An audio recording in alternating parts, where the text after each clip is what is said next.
Hello, everyone. Welcome to the second webinar of the ASEAN Energy Outlook, the 8th edition towards this year. We are really happy that we already launched the 8th ASEAN Energy Outlook. And at the same time, now we are conducting our second webinar. So if you joined previously, this second webinar is actually the follow-up of our first webinar in the AEO8 series that was held on 28 October 2024 that focused on technical exploration of ASEAN energy supply and demand.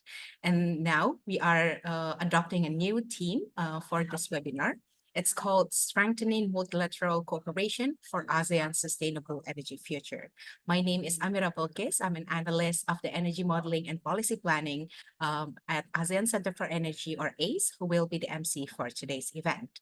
So a little bit of background that since its inception, the ASEAN Energy Outlook, or the AEO, has become one of the most important documents to support the ASEAN energy policy and planning.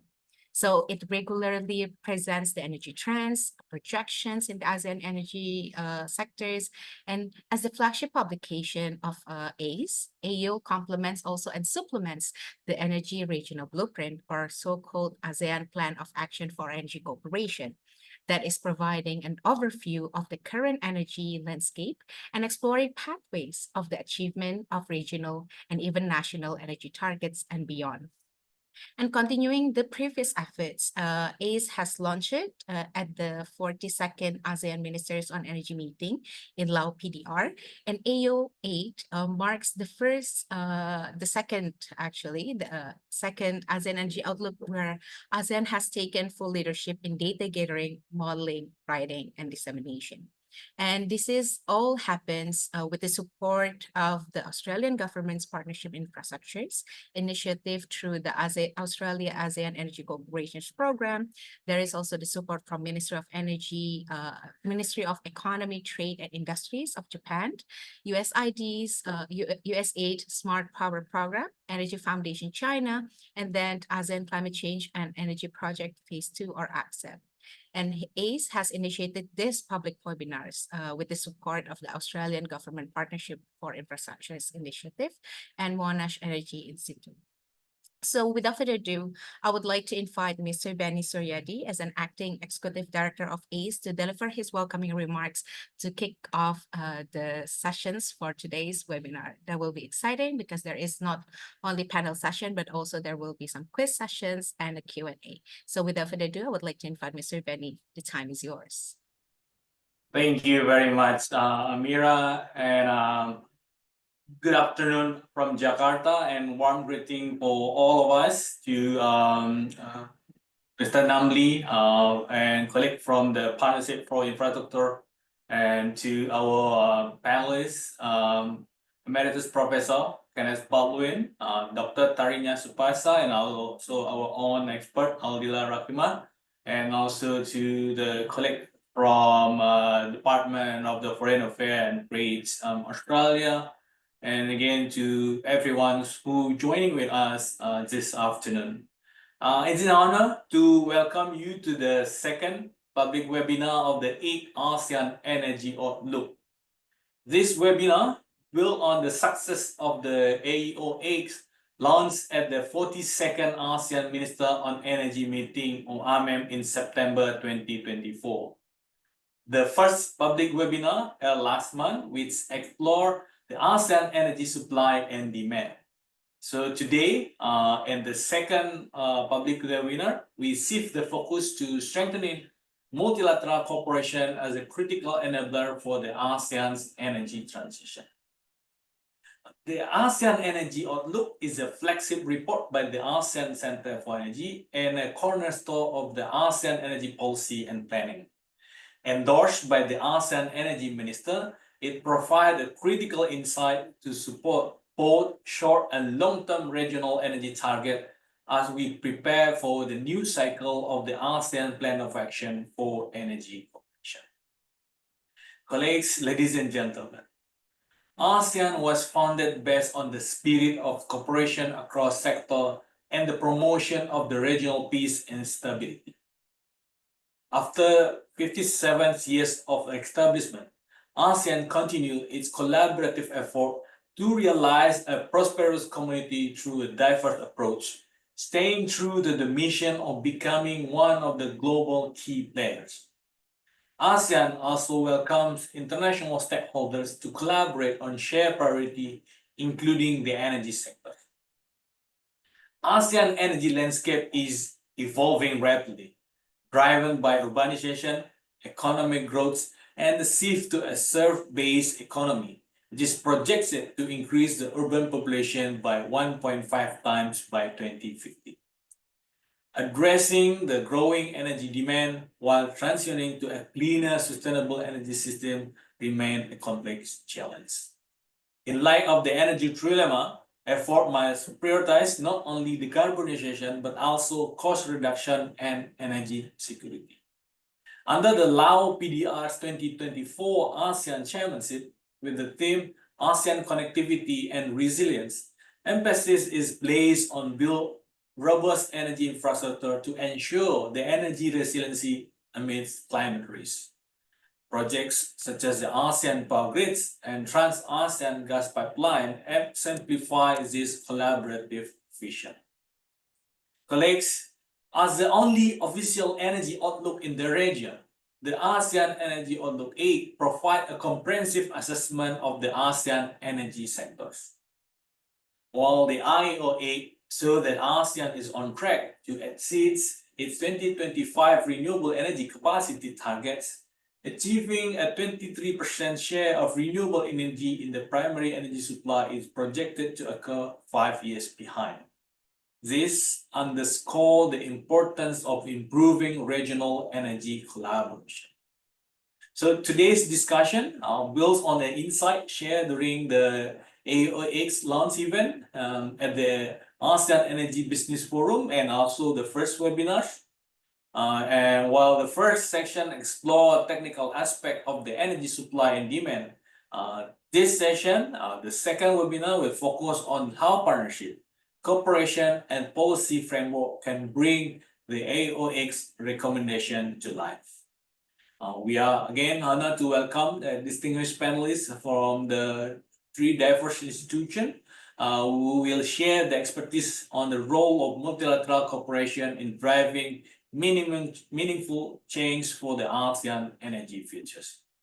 Through today's panel discussion, I do hope that we can gain new perspective on the stakeholders' role and strategy for attracting investments, among others.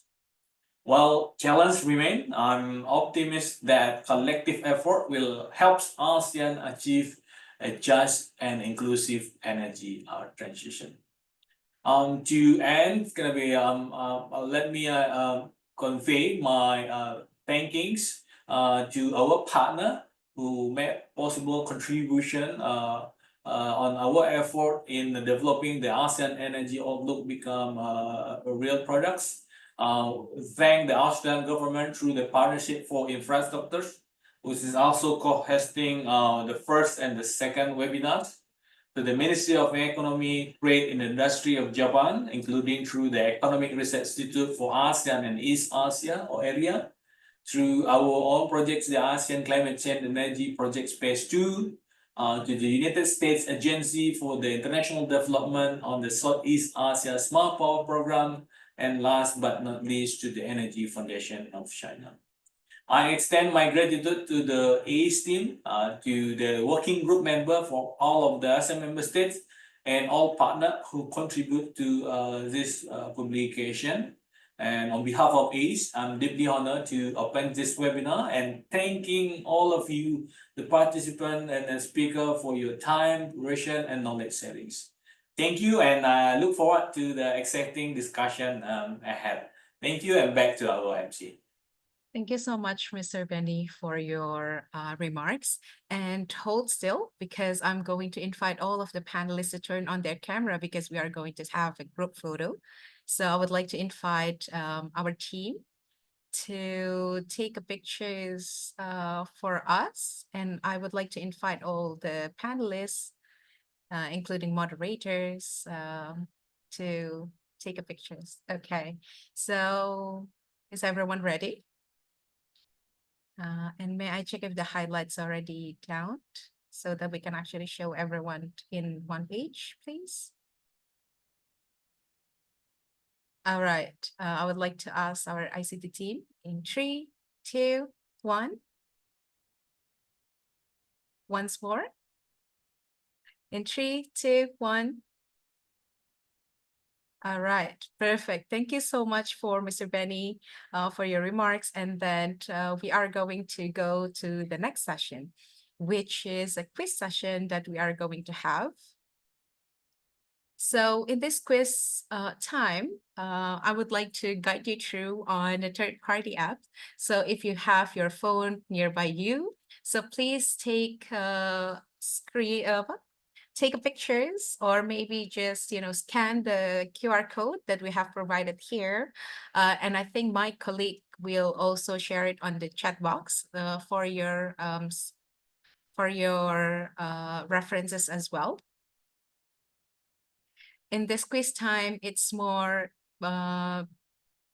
okay, so thank you so much for the team. In these sessions, we are going to have 4 questions for you. The questions is related to the ASEAN Energy Outlook 8. So if you are actually paying attention to the opening remarks before and then have read the ASEAN Energy Outlook 8 or the AEO8 executive summary or full report, this will be easy for you.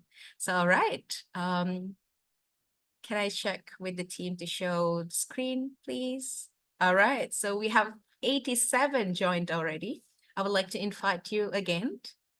So we are going to wait until a minimum of 110, maybe. That would be a good benchmark because we have here almost 200 on our list, and I would like to see more and more people joining here as well. So feel free to choose your own emojis, give a thumbs up, yes, like that. I'll give a last 1 minute to join. Or if you have using your laptop, feel free to open menti.com and then use the code of 74261282, and then you'll already going to join here on our list. Okay, the last 30 seconds before we start our first question.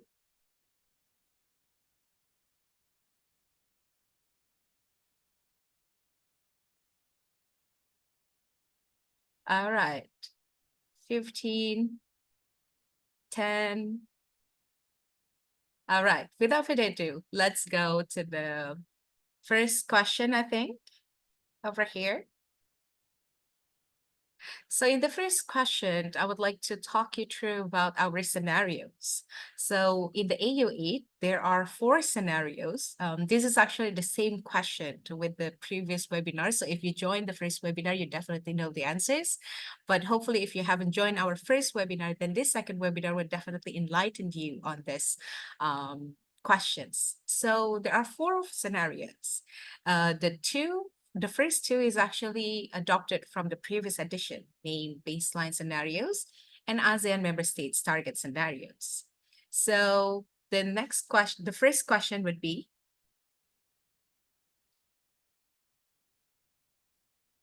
okay, so I'm checking if the first question, all right. The first question, what are the 2 newest scenarios that are featured in the AEO8? Remember that there might be some traps on the multiple choice, so please read it carefully. The first one is about SDGs and net zero. The second one is the regional aspiration and carbon neutrality. The third is least cost optimization and net zero. And last but not least is the transforming energy scenarios and carbon neutrality scenarios.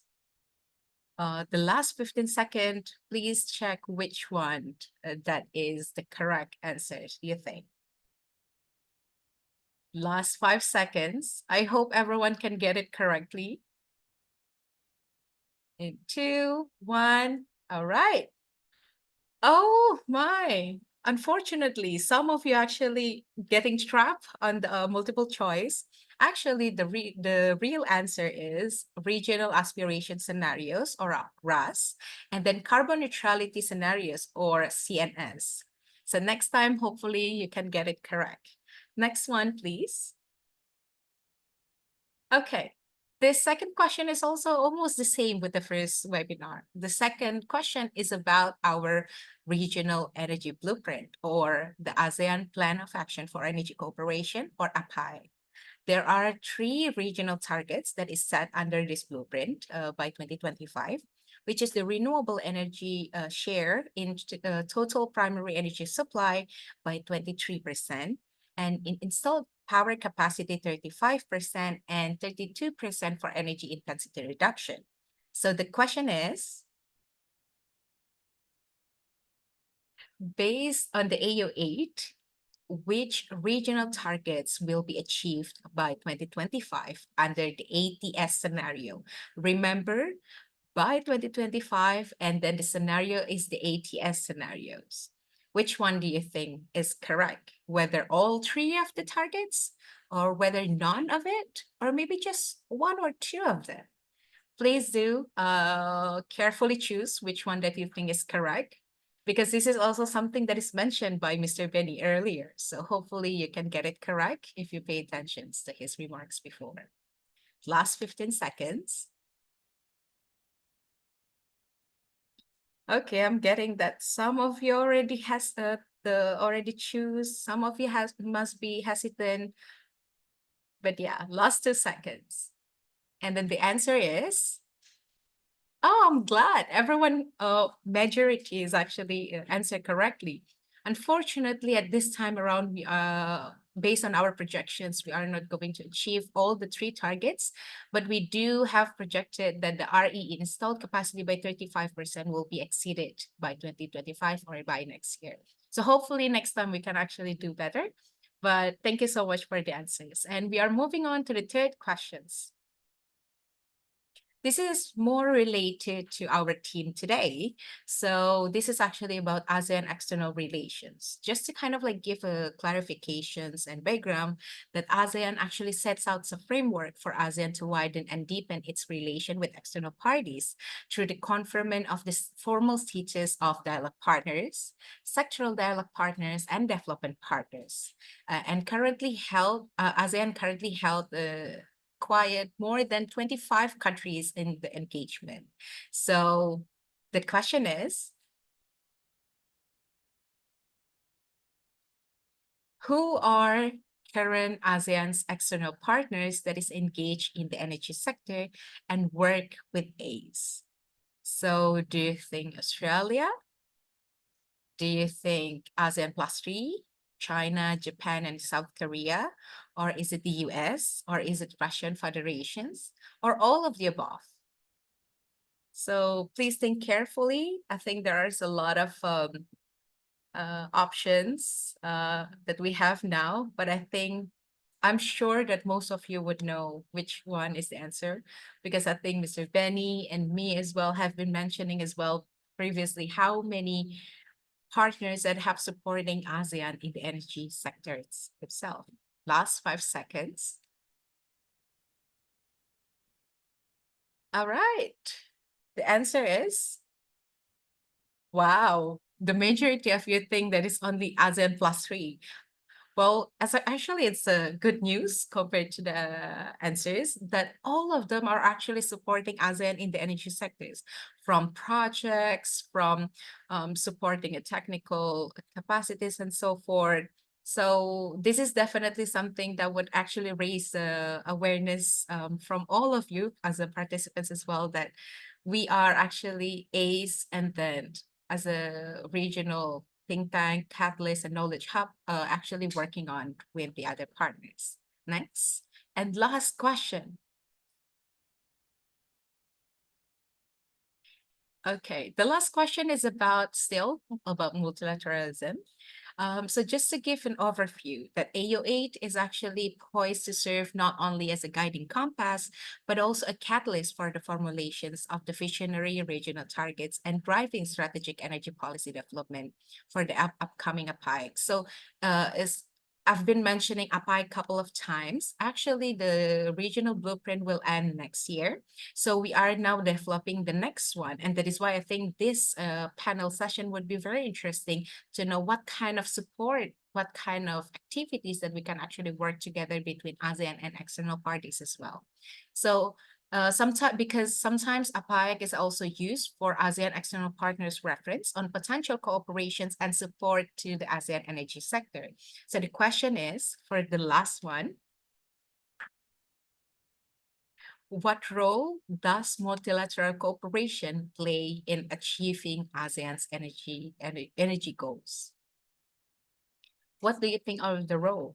Collaborating to address the shared challenges, discussing it, building capacities, maybe and through building capacity and sharing knowledges, even best practices, or leveraging platforms for energy transition financings, or even all of the above.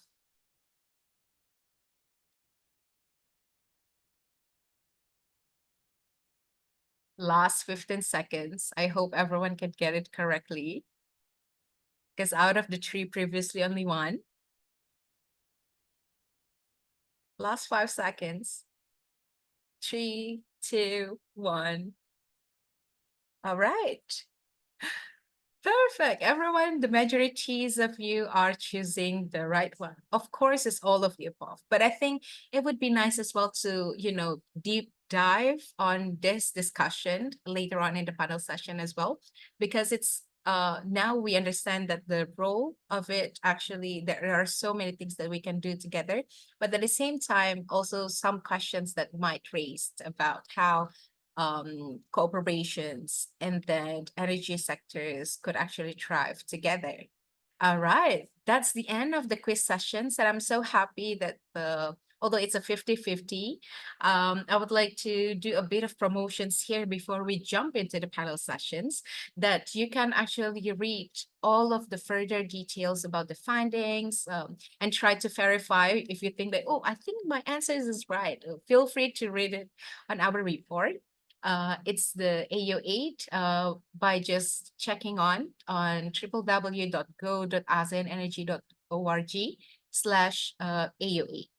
So feel free to click and then download our report and then executive summaries.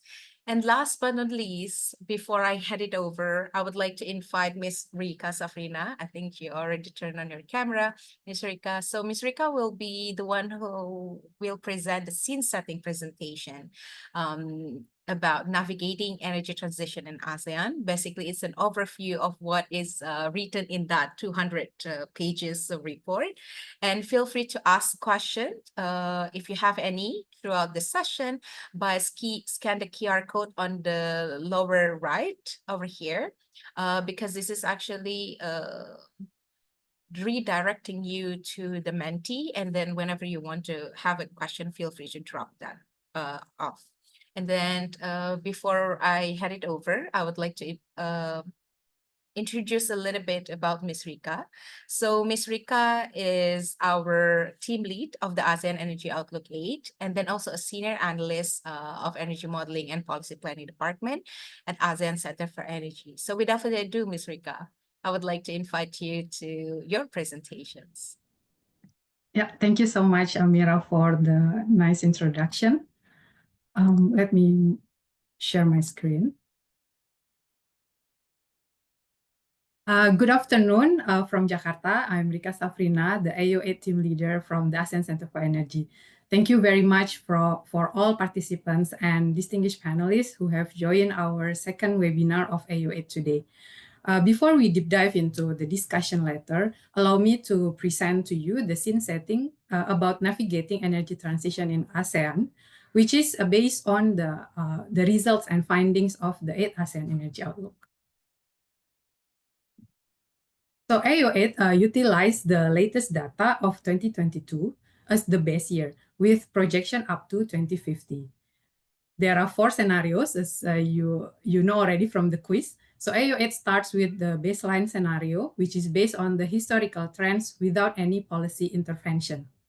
The second scenario, called ATS, or National Target Scenario, which implements national energy policies, especially on power development plan, renewable energy, and energy efficiency. The regional aspiration scenario, as the third one, is using least cost optimization in power sector while keeping the APAEC targets 2025, which explores accelerated ASEAN countries' policies in the spirit of regional cooperation. AEO8 also introduced carbon neutrality scenario. It applies decarbonization efforts using optimization of net zero technologies while keeping the APAEC targets. The scenario is developed in the spirit of national net zero or carbon neutrality targets and also ASEAN strategies for carbon neutrality. As mentioned by Mr. Benny in the welcoming remark, AEO8 was endorsed and launched by 42nd AMEM in Lao PDR September 2024. It serves as a critical reference towards the final year of APAEC 2021-2025 and guiding the development of the new phase of APAEC post-2025 and monitoring the region's energy targets. While ensuring the ASEAN voice, the AEO8 receives support from several partners. We thank METI Japan, Norwegian government through ACCEPT or ASEAN Climate Change and Energy Project, Energy Foundation China, the USA through Smart Power Program, Australian government through Partnership for Infrastructures, and many other technical partners. So in developing the outlook, these are some of the historical data and key assumptions we use in our model.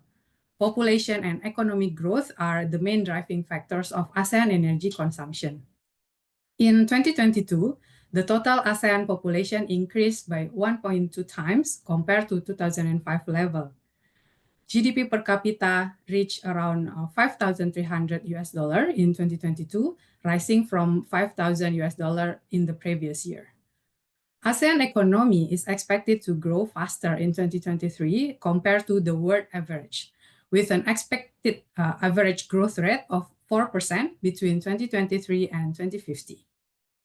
After the plunges in ASEAN energy consumption in 2020 and 2021, as you can see in the graph here, the 2022 recorded a significant increase in ASEAN energy demand by 15.2%, returning to the value to the pre-pandemic level. The growth of energy consumption in when we compare it to 2005 level, the growth of energy consumption in 2022 is about 67%. This surging growth in demand was caused by the impacts of positive GDP growth. About the historical trends of ASEAN energy supply, entering the post-pandemic era, ASEAN's TPS gradually increased in just over 2 years, with rising dependency still on oil imports.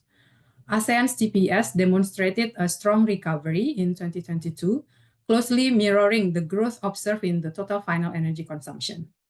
However, this recovery remains heavily reliant on fossil fuels, with coal experiencing a particularly significant increase of 16.5% as compared to the previous year.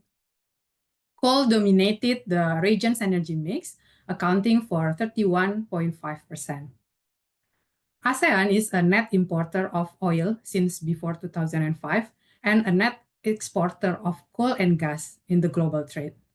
Several ASEAN countries had experienced a decline in oil production.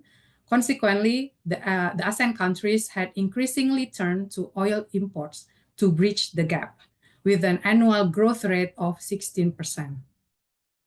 The ASEAN region is a net exporter of coal, reaching 68% of net export in 2022. Coal export patterns varied sharply several times throughout the historical examined years from 2005 until 2022. How about natural gas? So the net export of natural gas is much more stable than the coal.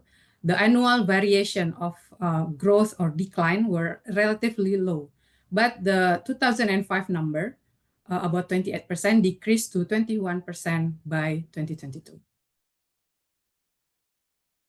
So these are some of the findings or the projection until 2050.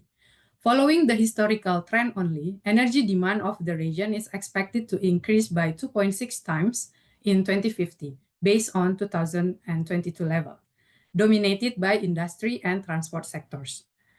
Achieving national target and bottom-up energy efficiency and conservation strategies in each ASEAN member states, an overall energy savings of 33% is projected for ASEAN region by 2050. 33% to between BAS and ATS. With the strengthening national targets in RAS scenario, approximately about 48% of energy saving, and the CNS further reduced the demand by 58%. EENC strategies applied on non-metallic minerals, iron and steel, and chemical industries need to be strengthened as they are the largest shares in industrial energy demand, as well as road transportation in the transport sector. And then when we deep dive into sub-industries, there are categories labeled other industry and non-specified industries collectively account for more than half of the portion in industry demand of the CNS by 2050. So this highlights also the need for more granular data for the outlook improvement in the future. In industry sector specifically, industry demand is expected to increase by 3 times in 2050 as compared to 2022 level, dominated by coal, electricity, and natural gas. The 2050 demand is reduced by 31% in ATS, 47% in RAS, and 64% in CNS as compared to the baseline. Hydrogen is in the blue color here. Hydrogen starts to enter industry sector in the CNS from 2024 and would gradually increase to 8.2% share of industrial demand by 2050. The dependence on coal and natural gas-based heating and power systems could be reduced with electric devices, such as boilers, furnaces, or heat pumps, powered by renewable energy and other emerging fuels, such as biofuels, hydrogen, and synthetic fuels. Move into the transport sector. The transport demand is expected to increase by 2.6 times in 2050 compared to 2022 level. And it could be reduced by 39% in the ATS, 54% in the RAS and CNS due to the fuel efficiency improvement and increasing public transportation. The EENC policies under the ATS and RAS would lower the oil share to be 70% and 68% respectively, increasing the share of biofuel and electricity by 2050.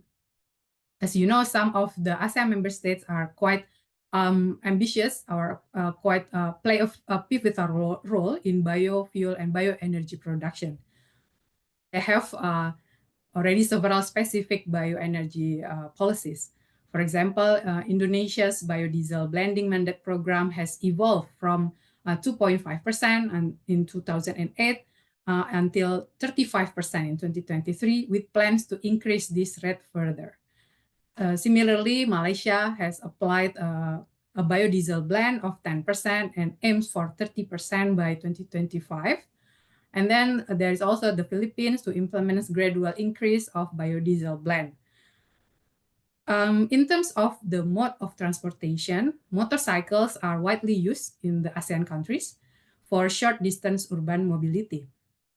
The energy consumption of motorcycles is projected to decrease due to the improvement in fuel economy from each ASEAN member states and the gradual shift to electrification or electric vehicle.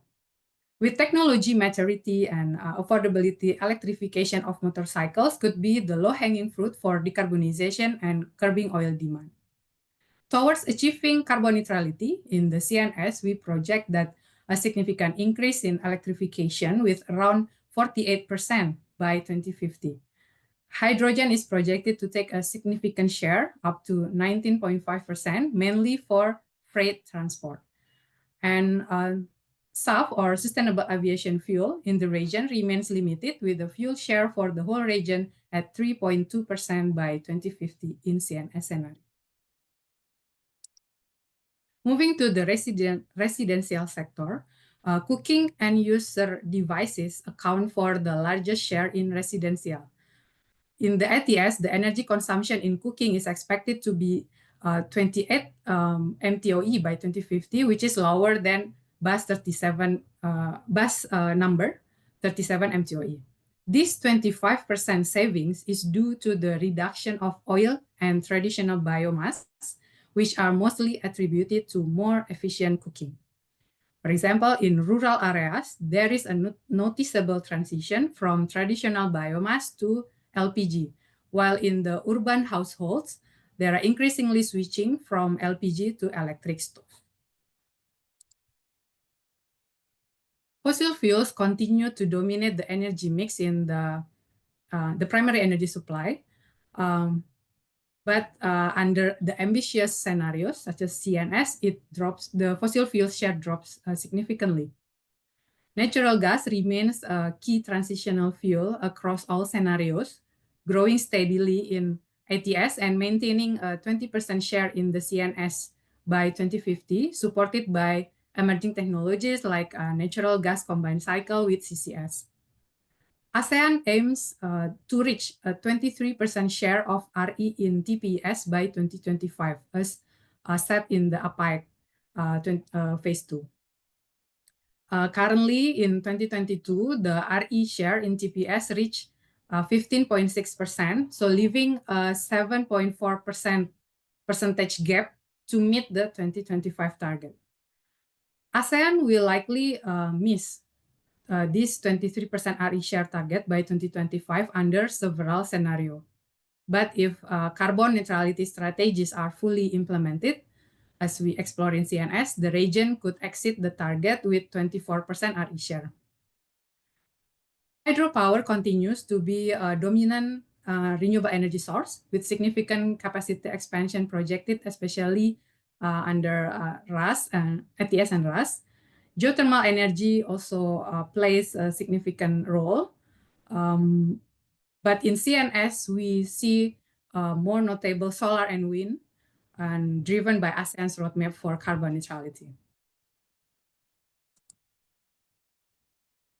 In APEC, there is also another target to reduce energy intensity by 32% by 2025 compared to 2005 levels.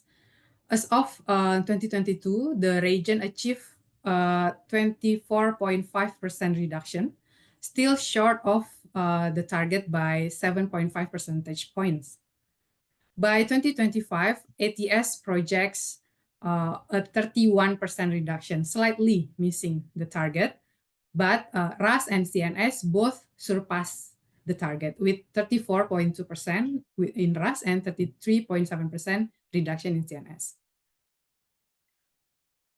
Policies driving energy intensity reduction include expanding electric vehicle deployment, improving fuel economy, promoting mass transportation, and also in the appliances, such as putting more energy labeling for air conditioning and refrigeration.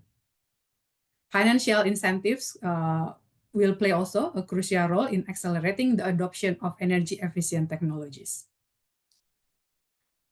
The third target in APEC is to aim for 35% RE install capacity by 2025.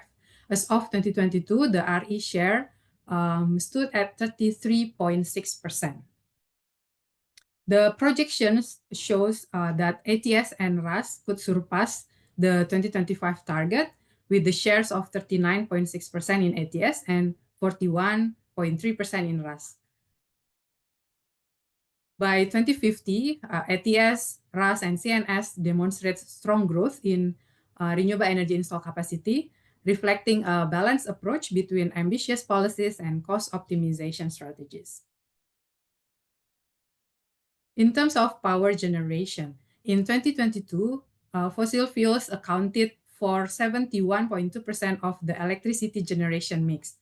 Electricity generation in our projection is reduced from baseline to ATS due to the energy efficiency efforts, but it shows an increase across the remaining scenarios, RAS and CNS.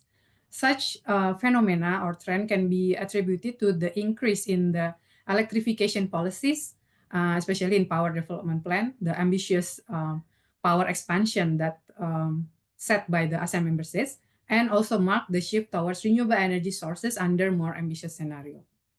By 2050, fossil fuels dominate 66.4% of the electricity generation mix in baseline scenario, with hydro and bioenergy are the main renewable sources. By nuclear energy is introduced by 2032, contributing to about 0.8% to the electricity generation mix. So energy is a multi-sectoral issue, as you know. So we do not only project energy demand and supply electricity, but also projecting socioeconomic analysis. It relates with economy through its impact to economic activity, including job creation. In terms of energy employment, we see that the CNS projects to create over 6 million new renewable energy jobs between 2040 and 2050. But on the other hand, we also noted about 3.2 million job losses due to the fossil fuel plants decommissioning. This highlights the needs of just and inclusive energy transition. Another key point is to analyze electricity production costs. A greener electricity production option requires larger investment costs, but when considering externality costs associated with fossil fuels, baseline scenario turns out to be costly. In line with the externality cost, the GHG emission in baseline scenario reached about 5,000 MTCO2 equivalent in 2050. Decarbonization efforts would cut these emissions by 46% in ATS and 23% further in RAS. CNS still has some carbon budget here. As you can see here, it's not really zero emissions because we note the potential of carbon sink, direct air capture, and there are some ASEAN member states that declare net zero targets beyond 2050. Last but not least, we also highlighted the need for integrated land use policies that balance renewable energy expansion with environmental sustainability. Our RAS analysis showed that solar and wind could require about 5 million hectares by 2050, mostly in Vietnam, Indonesia, and the Philippines. So these are some of the policy recommendations we gather based on the findings and the analysis from the AEO8. On the demand side, maximizing energy efficiency and fuel shifting should be the key. Our analysis clearly showed the indispensability of energy efficiency measures. There are rooms for improvement, and we encourage design and implementation of stronger standards, harmonized standards, advancement of investment on energy efficient technologies, smart demand response, and more fuel shifting to lower low carbon alternatives. On the supply side, ensuring energy diversification and security is critical. Optimizing RE should focus on diversification of locally available resources supported by modernization of electric grids. In securing energy transition, natural gas and CCS could be considered, and community inclusivity must be enhanced, including to improve energy access. Financing strategies such as carbon pricing must be designed very carefully. Elevating those strategies is regional cooperation. Interconnectivity is the main lever in synergizing and enhancing the impact of national strategies. Not only in infrastructure such as grid and gas pipeline, the region needs to also coordinate the policies, international supports, and multi-stakeholder engagements to maximize the impacts. I think we will hear more ideas about this multi-stakeholder collaboration in the panel discussion later. So all of these cross-sectoral strategies should become important components in the regional energy cooperation agenda, especially for the next cycle of APAC post-2025. So as I think my colleagues also already shared with you, you can download the 8th ASEAN Energy Outlook for free from ACE website. You can you can scan this QR code or go to this link for further deep dive analysis in the report. Thank you very much for listening. Hope it explains a lot about our findings and work. Back to you, Amira. Thank you so much, Ms. Rika. I think it has been very helpful for us, and I think it really enlightened us on many ways because you've already highlighted so many things from the report as well, and I think it triggers people and participants as well to read further about this report. All right, so now we are going to move on to the main event of the today's webinar. It's a panel sessions featuring three different background and different expertise from three different countries. And then we also have our moderator here, Mr. Namli. So this session will be facilitated by him. And before that, I would like to just introduce a little bit Mr. Nam. So Mr. Nam is actually an energy lead at the Partnerships for Infrastructures. And this is actually the program of the Australian government's flagship infrastructure program in Southeast Asia. And Mr. Nam is a director within EY's energy transition team and has 18 years of experience in the energy sector in a range of policies, regulatory, and commercial roles. Mr. Nam's also have a previous experience, including working in policy and planning roles in electricity utilities and government entities in Australia. So without further ado, Mr. Nam, the time is yours to have this very exciting strengthening multilateral cooperation for ASEAN session. Thank you, Amira. And yes, it is indeed my pleasure to be your moderator for the upcoming panel session on strengthening multilateral cooperation. So for the next 1 hour, we will have the opportunity to hear from three leading voices at the forefront of the energy transition in the region about their views on some of the opportunities, challenges, and potential solutions outlined in AEO8. You will also have an opportunity to ask questions to our speakers, and to reiterate, for this session, we will be using Menti as a way to get your questions and feedback as participants. So if you have not already, please log on using the link on the QR code at the bottom of the screen. And if you haven't used Menti before, it is very simple. Once you log on, you can follow all the instructions on the screen. So it is with excitement that I can now introduce you to the panel for this session, which I will do all together. So firstly, we have Ms. Aldia Rahima, a senior research analyst from the Power, Fossil Fuel and Alternative Energy and Storage Department at the ASEAN Centre for Energy. Aldia leads research initiatives for the ASEAN Climate Change and Energy Project, one of the more critical initiatives to build regional capacity for a sustainable net zero future in ASEAN. Second, we have Emeritus Professor Kenneth Baldwin, the founding director of the Australian National University's Energy Change Institute. So Ken brings a range of expertise, which is too long to go through, but one of the main focuses of his current work is to help drive the energy transition, particularly for Australia's future export industries. He was also the inaugural director of the ANU Grand Challenge Zero Carbon Energy for the Asia Pacific. And thirdly, we have Dr. Tarinya Supasa, the project lead for Southeast Asia energy policy at Agora Energy Vendor. So Tarinya leads work to develop and implement demand-driven research and policy works to advise on energy policies that can advance the energy transition towards decarbonisation in Southeast Asia. And some of you may recognise Tarinya in her previous role, in ACE, as the chief editor and lead modeler for the 6th ASEAN Energy Outlook. So please join me in welcoming our esteemed panel. And just a reminder and a thank you in advance to our speakers to keep their responses concise. We will try to get to all questions that we can cover and receive in Menti, but naturally we may run out of time. So if this happens, we will take all questions on notice, and our speakers and the ACE team can respond after the fact. So to start us off, the first question is maybe to you, Aldia.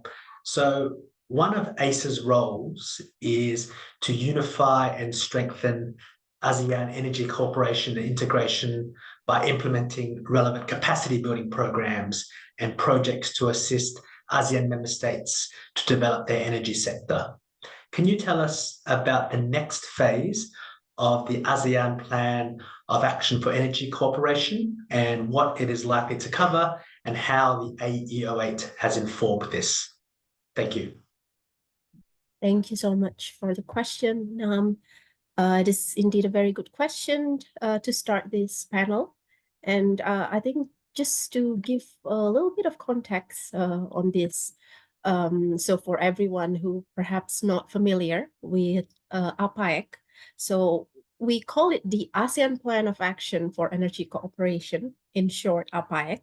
It is a regional blueprint that serves as a strategic framework and guide the energy cooperation among the ASEAN member states. So it outlined shared energy aspiration, regional targets, strategies, and even specific plans of actions, activities to advance the energy security, accessibility, affordability, and sustainability in the region. So in APEC itself, it has regional energy aspirations. For example, it established the overarching energy goals and targets that reflects ASEAN's collective ambitions. For instance, in the current phase of APEC, the region set the target for achieving 23% renewable energy in the total primary energy supply by 2025. So it outlines detailed strategies and measures for the region to achieve its energy goals. Now, with the current cycle of APEC, which is from 2016 to 2025, nearing its conclusion, we are currently preparing for the next phase of the APEC, and these forthcoming APEC 2026 to 2030 is currently under development and is expected to build upon the achievements and lessons from previous cycles. Now, coming back to the context of ASEAN Energy Outlook and how it connects with the ASEAN Plan ASEAN Plan of Action for Energy Cooperation. So AEO8 complements APEC by supporting the creation of pathways to achieve regional energy targets. So it provides insights into the region's energy landscape. We draw historical data, and then we project trends up to 2050. Now, these analysis is essential for the ASEAN member states in setting the aspirational energy targets and then formulating strategic policies for the new APEC phase. And one of the AEO8 key contributions, just what previously Rika mentioned, is the inclusion of 4 distinct scenarios, each exploring different pathways for ASEAN's energy transition. And within these scenarios, they analyze the implications of various policies, investment strategies, and it can offer policymakers a detailed understanding of the potential impacts of each approach. And we think that by presenting these options, AEO8 can deliver actionable recommendations to inform the regional targets and strategies for APEC 2026 and 2030. And I think just to add a little bit, while the details of the next phase for the APEC itself are still being finalized, but this year, actually just last September, the 42nd ASEAN Ministers on Energy meeting endorsed the theme of APEC of 2026-2030, which is advancing regional cooperation in ensuring energy security and accelerating decarbonization for a just and inclusive energy transition. And in our AEO8 we also emphasize the importance of realizing a just and inclusive energy transition.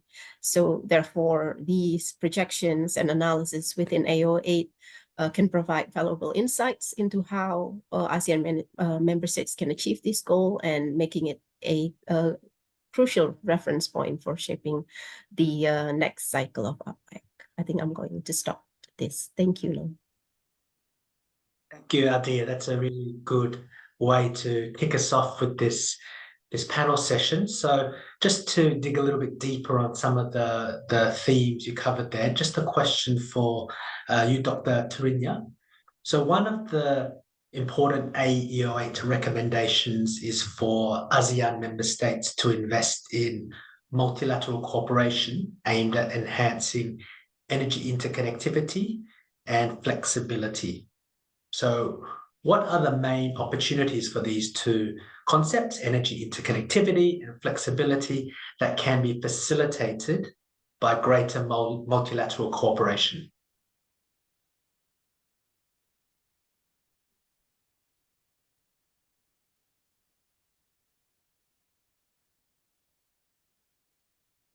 Ooh, we seem to have lost Dr. Tarinya. So while she is joining, could I ask the audience just to remember that question, and we might just jump onto the next question. If it's okay, I may call upon you, Professor Ken, to answer a question in the interim. And it's really about renewable energy technologies. So AEO8 identified 7 key energy technologies that are considered essential to attaining the secure and reliable energy transition that we're all aspiring to. They included battery energy storage systems and pumped hydro energy storage. So, Professor Ken, could you tell us a bit more about the roles that these emerging technologies, particularly storage, can play as a regional solution in ASEAN's energy transition? Yeah, certainly. So let's start with the generation side of these emerging technologies, and it will be really important in the coming decades to bring on stream new technologies in solar and wind, because not only does this provide decarbonisation of the energy sector, but it also provides a cheaper form of new build energy than using, for example, fossil fuels. So this will be not only important for climate change, but also for increasing the efficiency and reducing the cost of electricity in the region. Secondly, embracing distributed energy technologies, and I'm talking here about things like rooftop solar, vehicle batteries, household batteries, etc., will mean that households as well as large companies will be able to reduce the need for extra generation, for extra transmission lines, and for extra capacity in the distribution systems, because they'll be generating their own energy on site. So that will be an important emerging technology, and all the associated electronic and software improvements that will be needed for that. So that in the end, in coming decades, we will see a shift away from a centralized energy generating system to a much more distributed energy generating system that will look a lot more like the Internet of Energy, in the same way that the Internet is distributed, has many different pathways, lots of different nodes. This builds resilience, and this will be a significant opportunity from these emerging new technologies that will be able to create a more resilient energy system. And storage has a key role to play in this for several reasons. First of all, it will balance the variability of the renewable energy technologies like solar and wind, so that you'll be able to produce effectively dispatchable renewable energy by backing up solar and wind with storage. So you can then guarantee that at any time of day you can deliver renewable energy, whether it's directly from the solar farm or the wind farm, or indirectly from the storage that has been energized when you have surplus renewable energy. The second important reason for having storage is to help with system strength and stability. So, for example, pumped hydro, which has spinning generators, helps provide inertia in the system in the same way that spinning generators in thermal power stations provides inertia. And this helps stabilize the frequency. And batteries also can provide very fast frequency control opportunities because you can discharge batteries very quickly, and this allows you to respond to very rapid changes in the frequency system that will give you instabilities otherwise. And indeed, what we find in Australia in particular is that batteries actually earn most of their money from frequency response control opportunities rather than from energy storage opportunities, because not only is there energy arbitrage markets, but there's also frequency control markets that allow you to move between those two different opportunities. And we should not forget timeframes for storage. Batteries, of course, give you storage over a number of hours, less than a day. Pumped hydro storage, which is not necessarily involving damming rivers. You can have a dam at the bottom of a hill and a dam at the top of the hill and just simply pump backwards and forwards. So pumped hydro storage allows storage over maybe days or perhaps even weeks. But then there's very long-term storage, seasonal storage over months or even a year. And this is important because, for example, between the wet season and the dry season, you will find that there will be different energy generation opportunities. You'll have a lot of hydro available, not pumped hydro storage, but normal hydroelectricity available in the wet season, and in the dry season that won't be available. So long-term storage must come into play at some point, and this could be provided potentially, for example, by using renewable electricity to make hydrogen, and that hydrogen that could then be used for long-term storage and then burnt and generate electricity in months when the hydro is not operating. So those are the opportunities that I see for new technologies, particularly storage, to play a role in the energy transition of the region. Great. Thank you very much, Professor Ken, for that really comprehensive response. I can see Dr. Trinya is back. Can you just give us a heads up where you are? Okay, great. So just back to your question, and that was about the AEO8 containing recommendations for ASEAN member states to invest in multilateral cooperation aimed at enhancing energy interconnectivity and flexibility. So just building on Professor Ken's response, Dr. Trinya, what are the main opportunities for energy interconnectivity and flexibility that can be facilitated by greater multilateral cooperation in ASEAN? Yes, thank you very much, Nam, and sorry for the inconvenience for the breakout temporarily in Hanoi. And yes, so back to the questions. I think when we're speaking about energy connectivity, it actually can mean to power natural gas, or in future, some people are already talking about the potential of hydrogens. But I think for today, I will elaborate the opportunity for power interconnectivity, then we'll give the clearly example. So let's summarize the opportunity into 3 points. So the first one, I think the opportunity to enhance power system reliability to the interconnection and flexibility. Because I believe most of nations now are dealing with dynamic electricity supply and demand, right? For example, we are increasing number of the project of variable renewable energy, for example, solar and wind. That means we have to integrate it higher variable renewable energy source into our system. Meanwhile, in the end use sector, we are facing more higher electrifications.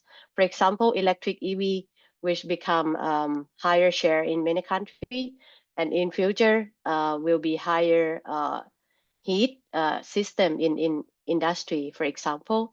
And this kind of change, affects to the operational change of the power system and grid management. So let's say when the demand is ramping up quickly and the power plants accidentally drop their generations. And I think connecting kind of power system with multiple jurisdictions, or we call interconnection here, can actually provide the system service to, support the balance of those fluctuation of supply and demand and avoid the system blackout. Maybe in Hanoi, where I'm now, we need to also consider interconnectivity as well. And I think this can also, the interconnectivity can also provide the opportunity to elevate or reduce the grid congestion challenge. I think most of the country now working on the renewable forecasting system, which is better, like become more manageable. However, the forecasting is not kind of perfectly right. So that's why we need this kind of the interconnectivity and flexibility to help to enhance the system reliability. The second one, it's in the perspective of economic efficiency and cost saving.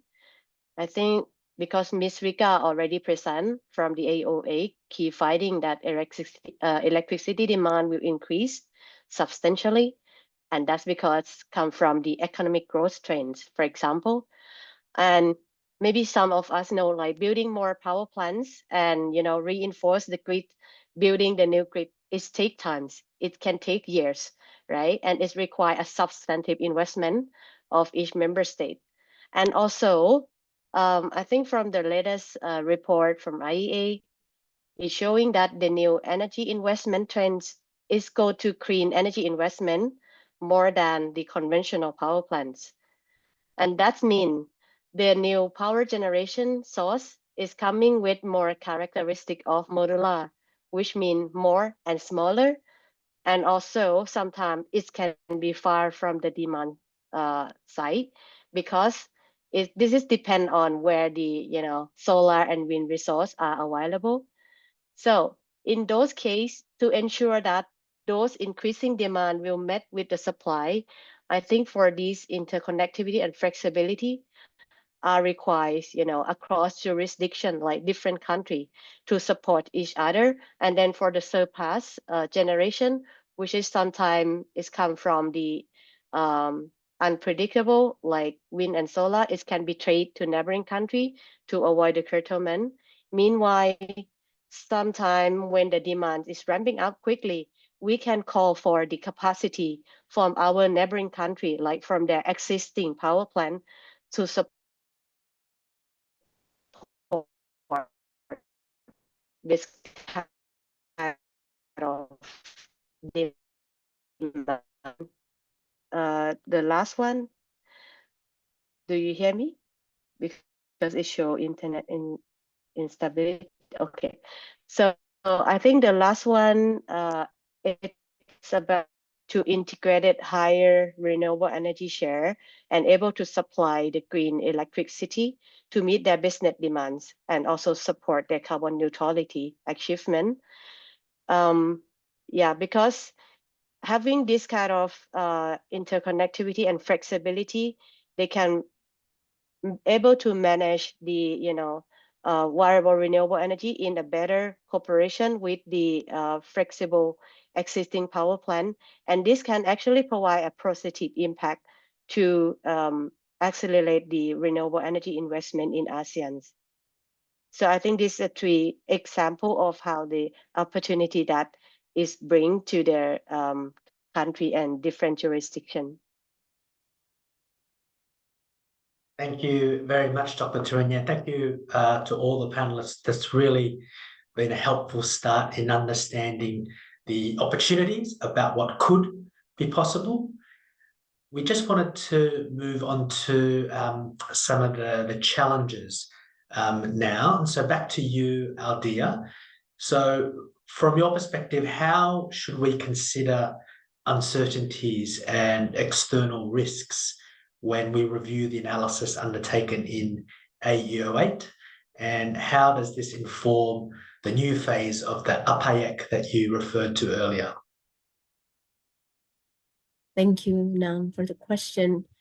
I think firstly, we must acknowledge that ASEAN's energy transition is shaped by a dynamic and rapidly evolving landscape. So factors such as fluctuating global energy prices, and then what Tarinya also previously mentioned, the increasing impact of climate change, also perhaps technological breakthroughs and geopolitical shifts.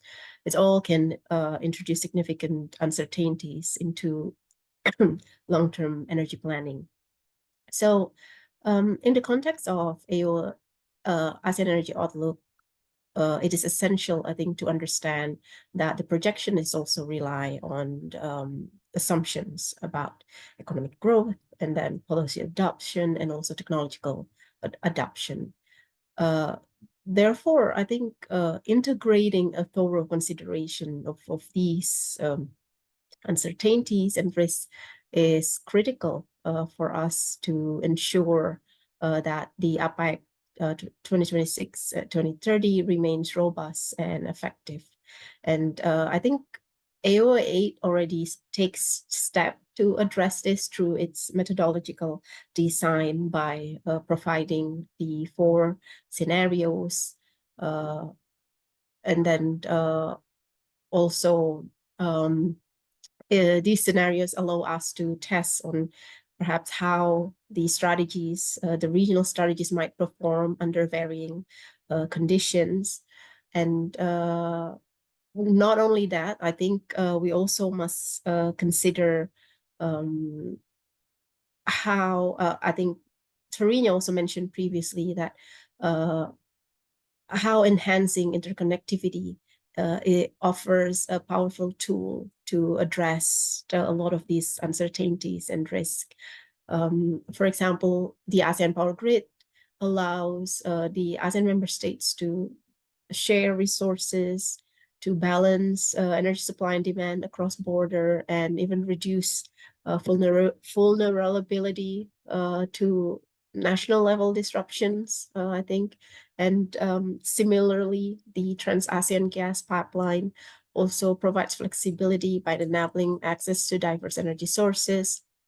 So I think my colleague Rika also mentioned this, how interconnectivity is also one of our recommendations. It can facilitate the integration of renewable energy resources, helping ASEAN diversify its energy mix and reduce exposure to volatile global markets.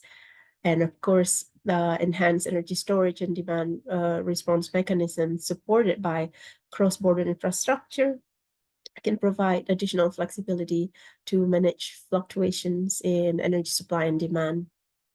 And I think another essential things to address the uncertainties and also risk is also engaging multi-stakeholder cooperation. It is essential in here to address the complexities of ASEAN energy landscape. We think that APEC should include mechanism to encourage public-private partnership that enhance interconnectivity and flexibility, international partnerships with global organization and multilateral institution can also provide technical assistance, knowledge sharing, as well as involvement with civil society, ensures the inclusivity of energy transition, addressing social equity and environmental sustainability. So we think through this multi-stakeholder approach, APEC can ensure that all voices are considered and resources are leveraged effectively. And I think these were the things that AEO8 also highlights. Including, again, I'm mentioning again the importance of a just and inclusive energy transition. So therefore, I think incorporating these uncertainties and external risks into the planning process for the next cycle of APEC will ensure that the next cycle of APEC will be resilient, flexible, and also ready to face the future. And so maybe in summary, leveraging insights from the AEO8, using all of the considering all of the scenarios that provided, and then enhancing interconnectivity, fostering multi-stakeholder cooperation. By doing this, ASEAN can navigate a complex energy landscape while advancing its regional energy aspirations. Thank you. You, Aldia, again, a really good comprehensive answer to set the scene. Dr. Tarinya, given the stated importance of partnerships and multilateral cooperation that the AEO8 reports on, what are some of the current key challenges and barriers that you see to broader multilateral cooperation that can accelerate the energy transition within ASEAN? Yes, thank you, Nam. Let's look back from what Rika presented earlier, and I think when we take a look into AEO8 and also in APEC or ASEAN Energy Blueprint itself, so the current one will have 7 pillars that ASEAN agree to working on to move forward their energy cooperations, and also in new APEC, which will add more perhaps dimensions on the enhancing the energy system. And let's see, from that 7 pillar of cooperations, of course, it sounds complex. And within ASEAN member state, we have different visions. We are quite diverse in terms of economics, in terms of characteristic of the social dimensions, etc. And in order to bring this forward in the partnership and multilateral cooperation, I think we might need to kind of agree on the shared interests or the visions of different stakeholder or different partner within ASEAN, and also with dialogue partner and international organization as well. And then once we kind of have a clear shared vision and interest, and then we could see who can support in which dimension to accelerate energy transition in ASEAN, like who good at what topic. But actually the most important thing is we have to the direction of the ASEAN is quite important. It's actually the most important things. So once we have the clear visions, and then we can lay down the other following kind of supporting program to make sure that the energy transition will be planned to support those kind of ASEAN visions.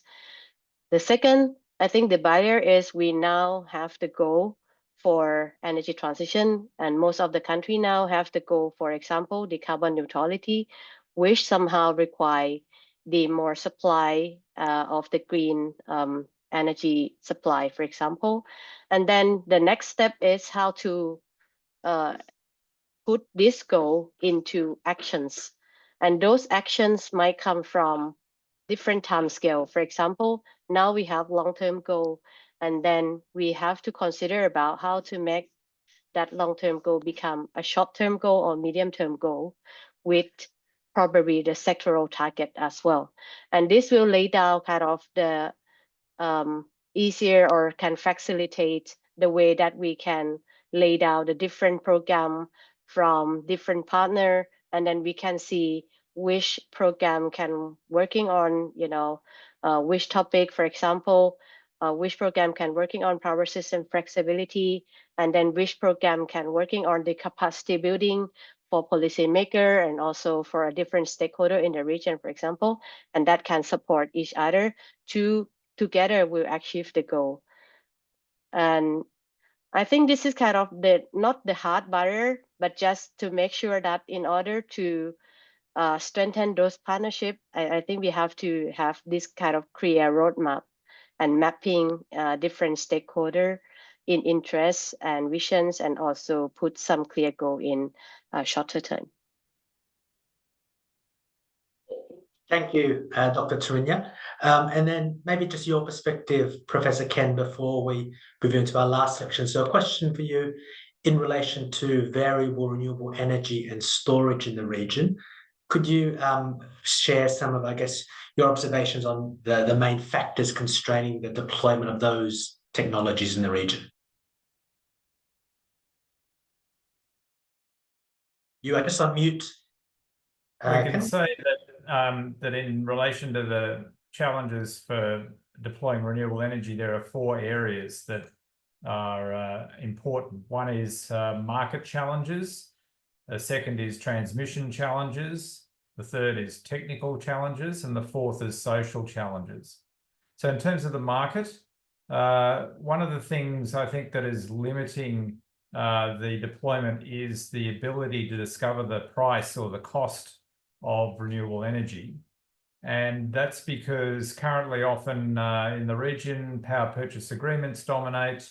There's no sort of market mechanism to bid into a reverse auction, for example, which would then reveal the cost of renewables. And reverse auctions are employed quite a lot in Australia with various risk-sharing options.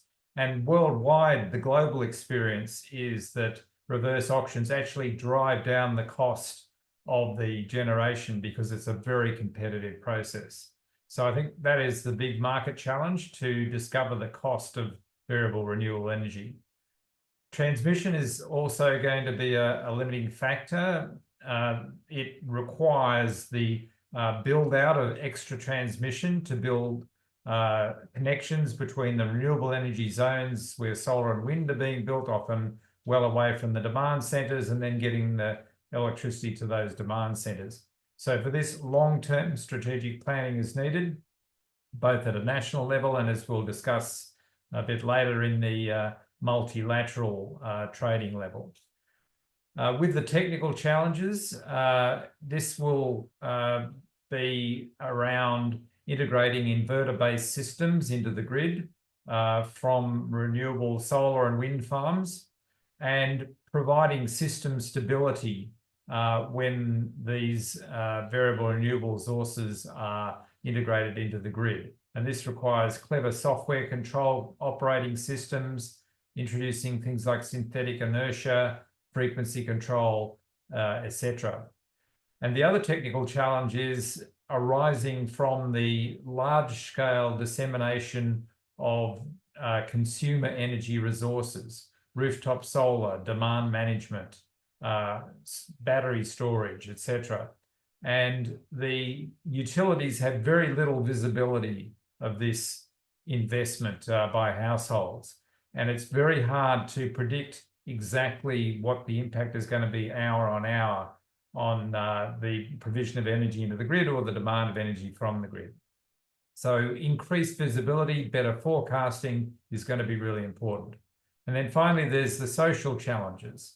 And this is around the acceptance of wind and solar farms in large renewable energy zones, often using land that potentially is being used for agriculture, but they can coexist side by side in many circumstances. But also the building of these new transmission lines that have to get the electricity to the demand centres. So having very good community engagement practices is going to be extremely important in order for acceptance of these important investments in generation and transmission to be effective. Thank you very much. That's really, really good responses from all 3 of you. We are getting close to time and we want to leave enough room for audience questions. So just this last section, if I may ask for your quick summary 1-minute response to my last questions, which is focused on understanding the potential solutions, and we can cover off in more detail during the audience Q&A session. So firstly, Aldea, your quick summary response: as a regional cooperation framework, how can the APAEC practically help ASEAN member states navigate regional energy cooperation amidst the complexities of the ASEAN energy landscape? Okay, I will try to be quick. So I think first, APAEC plays a critical role in terms of enhancing energy security across the region. Through initiatives like ASEAN Power Grid, Trans-ASEAN Gas Pipeline, the APAEC fosters greater energy interconnectivity that enable ASEAN member states to share resources more effectively.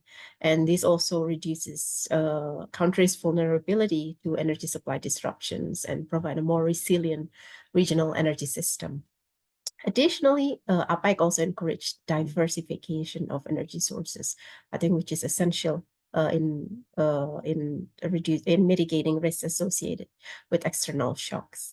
And then second, I think a key strength of APEC is its ability to foster collaboration and also knowledge sharing among member states, because APEC provides opportunities for countries to actually share best practices, lesson learned, and innovative approaches to energy challenges.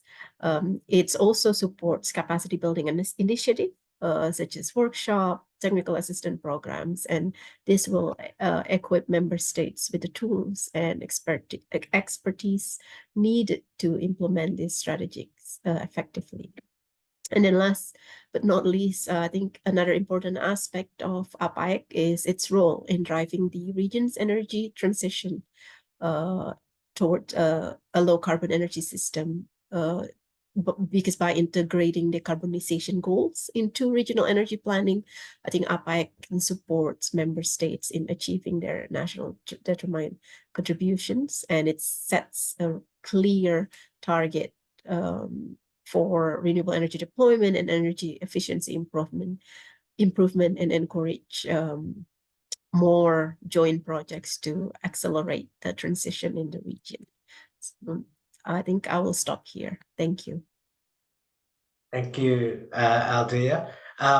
Moving on to you, Dr. Tarinya. So from your perspective, what are some of the key multilateral and international partnership initiatives that ASEAN can leverage to implement the APEC that Aldea just talked about to effectively manage energy demand and facilitate the energy transition? Yes, thank you. So giving a quick example of the ASEAN Power Grid, or APG, which is now, I think, one of the hot topics that been discussed by the ASEAN member state and also with different dialogue partner and international organizations. Why it's kind of important topics? Because for APG, it's actually can provide the substantive benefits in terms of demand management and also supply, and support or encourage the energy transition.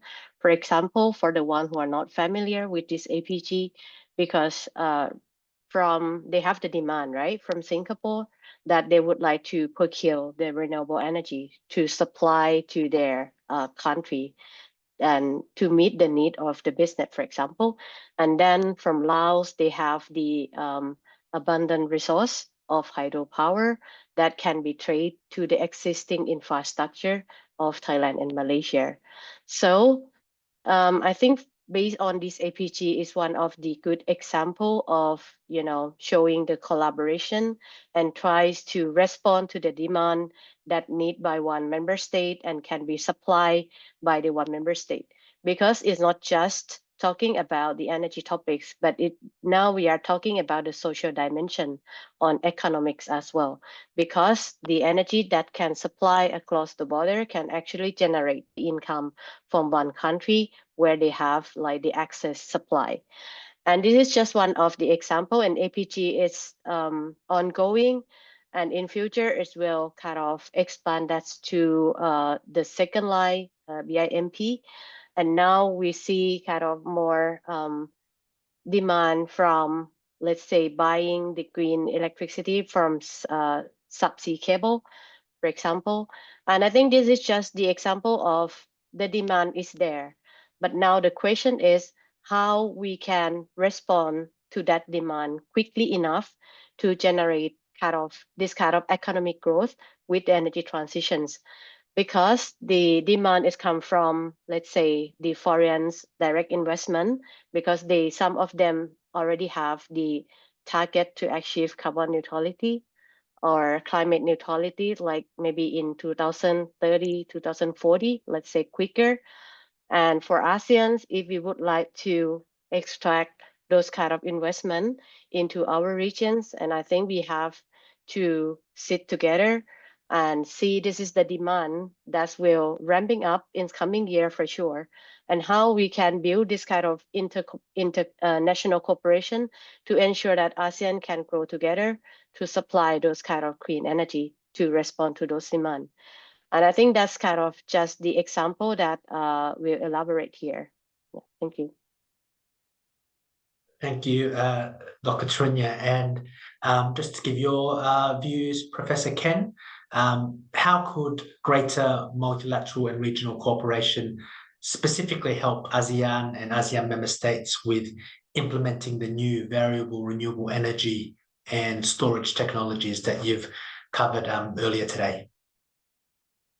Yeah, so I think one of the most important cooperations is going to be knowledge sharing, because as we navigate the energy transition going forward, we come up against different challenges in different countries, in different energy configurations. And sharing this knowledge is going to be incredibly important. Every country does not need to reinvent the wheel.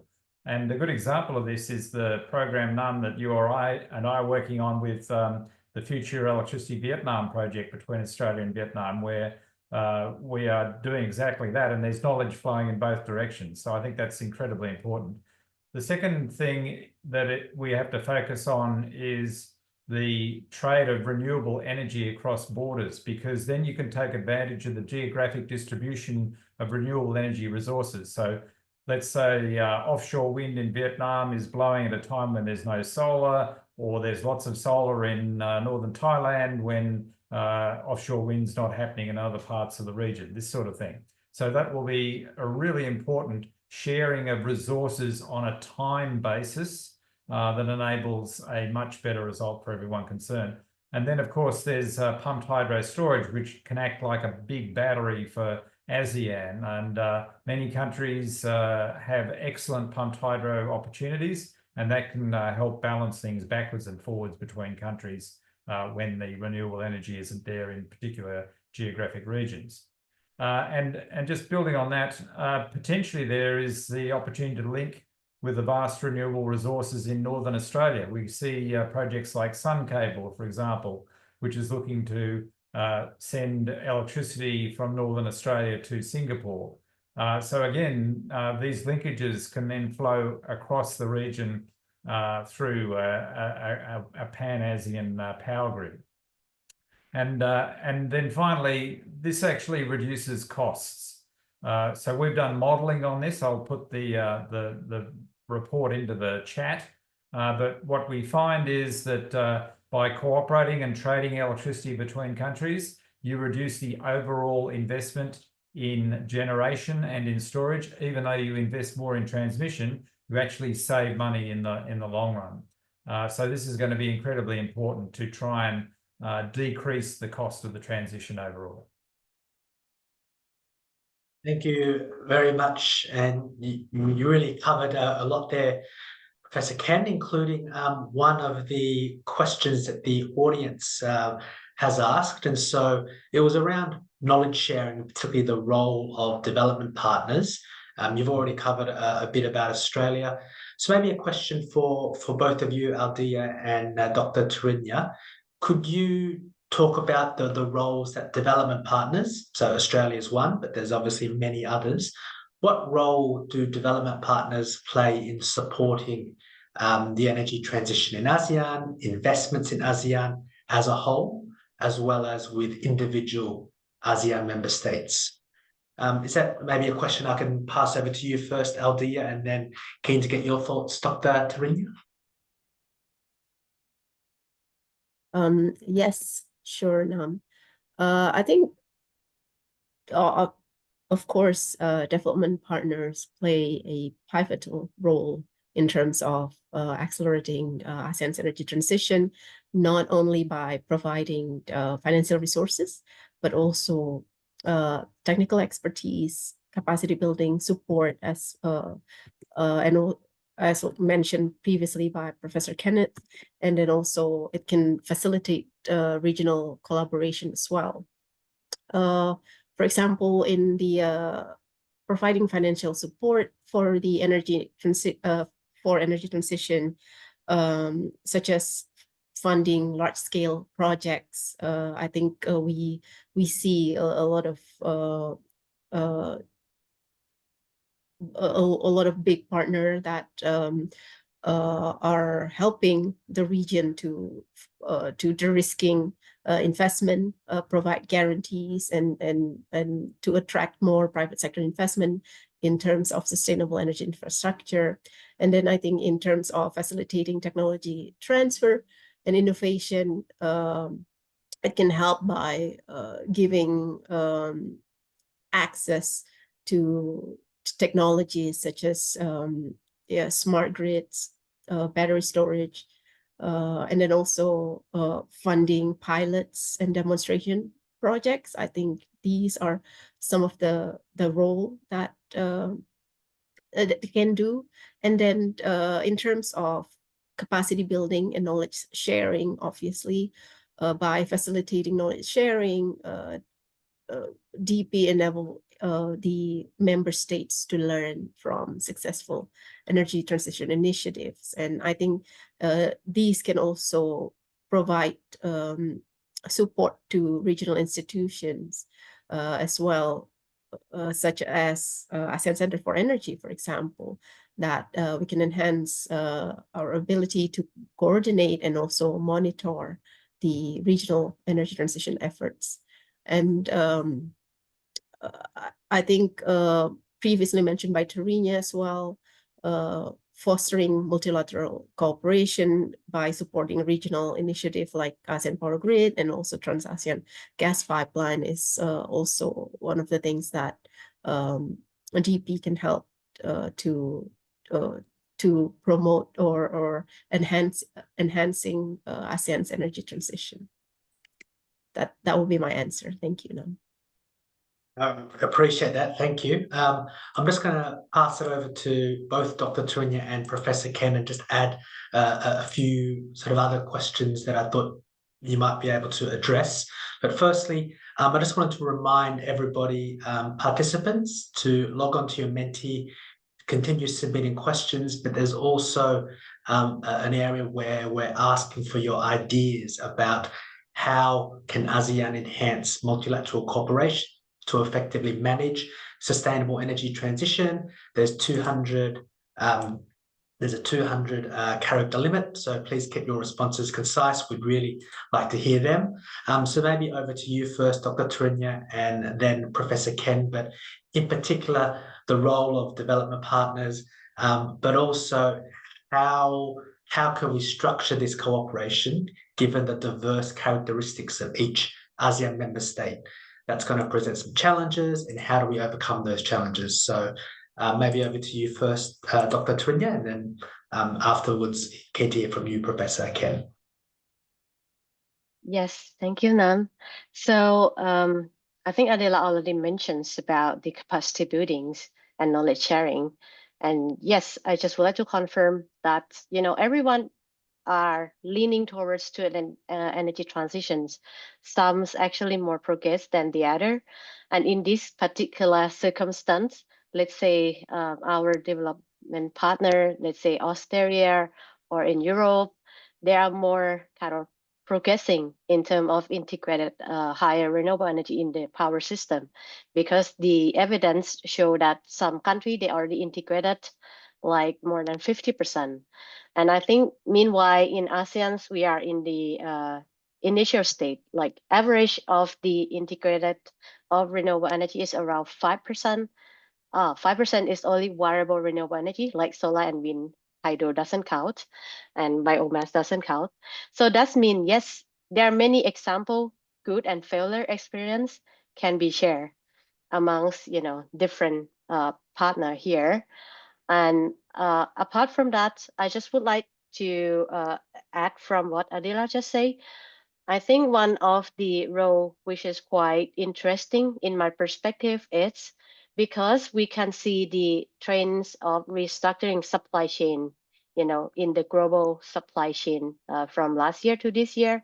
And that's mean now in ASEAN's become playing more kind of vital role in some of the technology, which is quite crucial in energy transition. For example, solar PV solar panel, and also battery technology.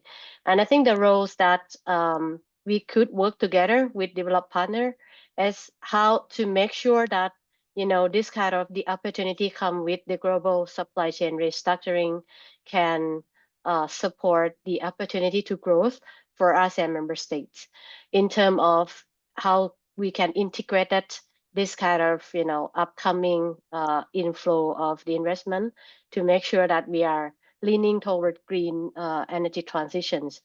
And that might also come with some discussion or the capacity building, not only for the technology itself, but also come from the capacity building on like the trade, for example, the CBAM or the other cross-border agreement trading that I think every member state will encountering with, and how to make sure that everyone in the ASEAN and also beyond ASEAN, like with partner, can ensuring supporting the health kind of healthy investment opportunity, and also can grow together to support kind of the social and economic dimension as well.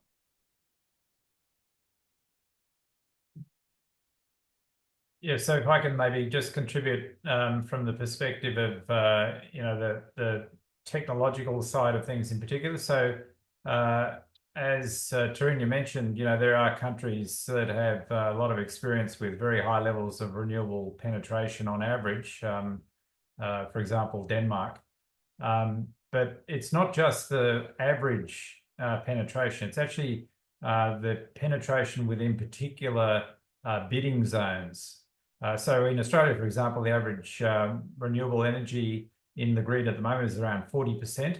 But in South Australia, which is one bidding zone weakly connected to the rest of the national grid, the amount of renewable energy at any given time has sometimes reached 100%. In fact, solar ran the grid entirely for a period in the middle of the day on several occasions in the past year. And indeed, even in the national grid, at times of certain times of day in the year, more than 70% is provided by renewables. So there are a lot of learnings from this type of very high momentary or localized renewable energy penetration that can be shared between different countries. And it goes in both directions, as I say. So I think that's something to remember. The other thing to remember is it's the rate at which the transition is happening that's also important. I mean, you might have been in a particular country at 60% renewables for 10 years and are gradually increasing the amount of renewables. Whereas in Australia, we've done this over a 10-year or less time frame. And so the rate at which Australia is transitioning is one of the fastest, if not the fastest in the world. And again, there are learnings because you're moving very quickly. You've got to adjust to problems very, very rapidly. So it's also a matter of learning from how fast the transition's happening. So being able to share that not just bilaterally, but multilaterally, I think is going to be really important. And what we need is mechanisms to do that. There's one thing called the Global Power Systems Transformation, GPST, which is an international collaboration that is looking at very particular power system issues. But there are many other issues as well beyond power system issues that need to be addressed.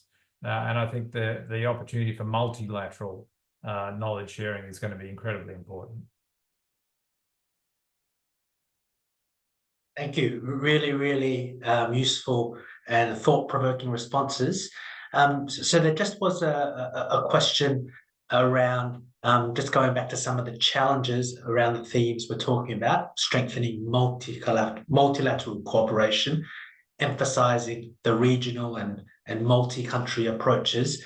But I guess given some of the diverse characteristics of each ASEAN member state, how can we overcome these challenges? And so perhaps if I can direct that question to our panelists, but maybe firstly, Aldia, if there's specifically with reference to the AEO8, are there any specific collaboration frameworks or approaches that the AEO8 proposes to overcome some of these challenges?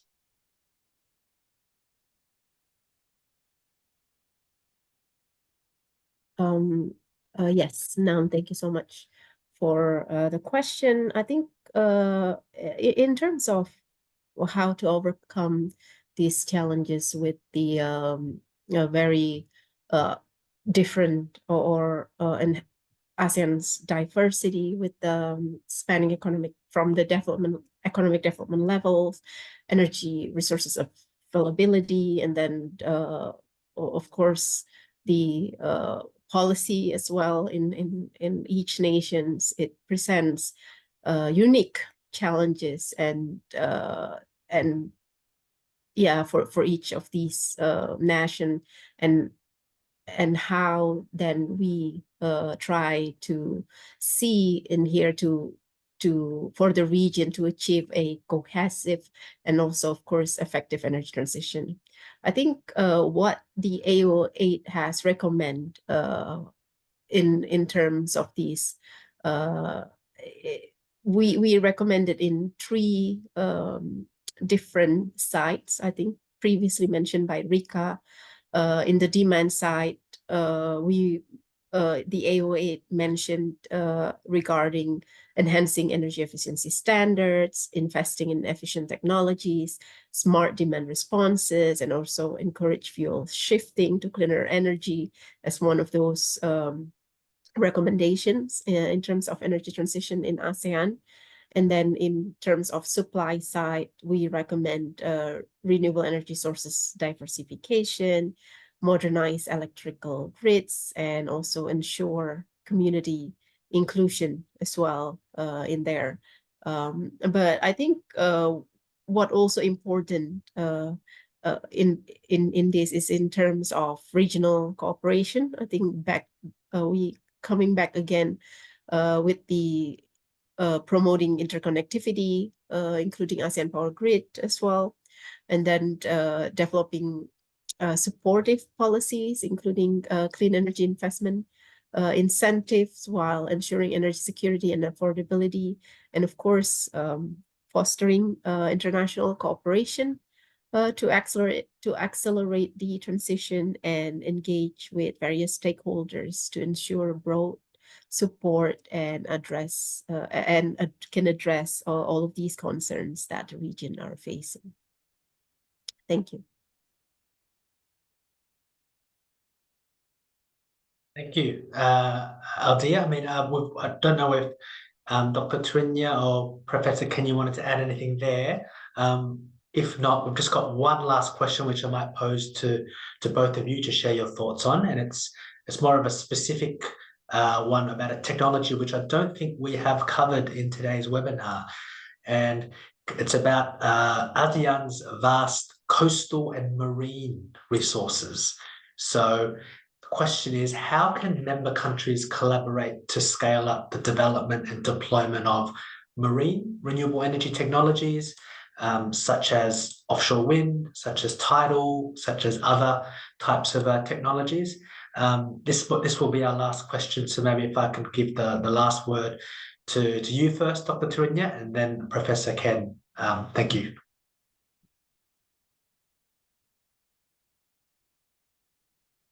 Yes, thank you, Nam. Hope you hear me clearly.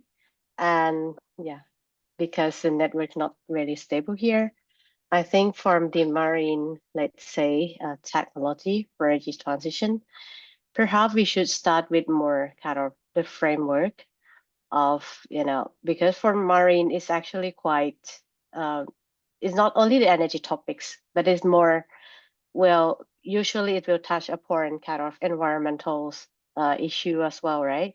And also sea life, or it's more diverse dimension. Speaking about this technology, although it has high potential, but it requires kind of the participation and engagement from the diverse stakeholder and diverse group of people, especially for community, and also from the technical perspective, because for the marine technology but yeah, but it's possible because the potential is there, but I think we need more concrete and more solid framework that can create the mutual benefits to a different stakeholder. And that will be the starting point for the following plan and actions after that. Yes, and from a technology perspective, I think that really the big opportunity is offshore wind. Tidal and wave really are very expensive. There's not any commercial development of that. There might be opportunities in some estuaries which are not exposed to wave action to have floating solar. That's another possibility. But really it's going to be offshore wind, and Vietnam, I think, has probably far and away the best opportunity there. The resource is very good. The ocean floor is not very deep. And I think this again signifies the fact that multilateral trade really has to happen, because exploiting the offshore wind from the coast of Vietnam is to the benefit of everybody. So having transmission systems that allow that to be transmitted right the way through the region is going to be very important. So I think from the marine perspective, it's all about offshore wind. And in particular, it's about offshore wind in North Vietnam and in the central and maybe part of the southern areas of Vietnam as well. Great. Well, thank you very much to all of our panelists. Really appreciate the excellent insights. Thank you to the audience members and the thoughtful questions submitted to our speakers. This brings a close to our panel session. I'd like to give a collective thank you to our speakers, the ACE team, and all of you for contributing to a really engaging session. Many thanks, and back over to you, MC Amira. Thank you so much, Nam. You've already really laying out a lot of things, and I think we should also thank our speakers as well that already highlighted some of the key points that is very relevant to the current ASEAN energy trends, as well as its regional cooperations plan ahead. All right, so before we end the sessions, we are going to have two left things to do, which is the closing remarks, and we would like to invite as well. Later on, we will screen the short video about the AEO8. But before that, I would like to invite all participants to scan the QR code for filling the survey. And I think my colleague also already listed down the link on the chat box as well for your kind of references. All right, so I would like to invite now, next slide, please. Our closing remarks to be delivered by Dr. Zulfikar Yunaidi, our Head of Energy Modeling and Policy Planning at ACE. Dr. Zulfikar, are you ready? Yes. Yeah, thank you. Thank you very much, Amira. Yeah, dear Excellencies, ladies and gentlemen, distinguished speakers, Prof. Kenneth, Dr. Tarinya, Aldila, Namli, and also previously our presenters, Rika Safrina. Good afternoon, and such a pleasure to see all the dedicated individuals on this webinar today. As we approach the conclusion of this enriching session, I would like to take a moment to again reflect on the discussions that we had today, especially the valuable insights shared by our distinguished panel speakers, Mr. Nam, Ms. Aldila, Dr. Tarinya, and Professor Kenneth. This is the second public webinar of the 8th ASEAN Energy Outlook, or the AEO8. The series, the one that we have right now, focus on the theme of strengthening multilateral cooperation for ASEAN's sustainable energy future. So the discussion today highlighted the vital role of collaboration within ASEAN, but also with the international partners for us to accelerate our energy transition in the region. As presented my dear colleague Rika Safrina, when she navigates the ASEAN energy transition, among the key findings from the AEO8, we highlighted the ASEAN's rising energy demand and, of course, the need to transition towards sustainable pathways, especially under the two scenarios we developed in the AEO8, the regional aspiration scenario as well as the carbon neutrality scenario. These scenarios, of course, emphasize the shift from reliance of fossil fuel, accelerating renewable energy adoption, strengthening energy efficiency efforts, as well as integrating emerging technologies with a focus on cost optimization. And during the panel discussions, our esteemed moderator and panelists covered a wide range of critical topics from technical and also financial, including the regional power integrations, financing mechanisms, adoption of renewable energy, as well as various clean technologies. This shows the importance of a robust multilateral framework so we can overcome the challenges that coming from the policy, financial, and also technical challenges. But more importantly, we also explore the significance of aligning energy policies across the region so we can optimize resources, we can reduce costs, and of course, to accelerate our transition towards clean energy future. And in the regions, to achieve our regional objective, ASEAN is continuing working with its ASEAN Plan of Action for Energy Cooperation, or the APAIC, our regional cooperation blueprint that will end in 2025, that we are currently working on the next cycle post-2025 APAIC. And we noted that we require a stronger regional integration through various initiatives, ASEAN Power Grid, Trans-ASEAN Gas Pipeline, also other cross-border energy infrastructure. Investment in renewable energies, improved policy alignment, capacity building efforts, all are essential for us to ensure energy security, affordability, accessibility, and sustainability for all. And for that, a robust international cooperation will play a critical role in overcoming such challenges so we can realize a resilient and sustainable energy future for the region. Ladies and gentlemen, the AEO8 remains a cornerstone reference for understanding ASEAN's energy landscape and planning future policies. It provides in-depth analysis and projections that help decision makers navigate the complexities of the energy transition in the fast-growing region of ASEAN. I strongly encourage all participants to refer to this report, not only just as a document, but also as a potential roadmap to shape the strategies that align with national priorities and regional ambitions.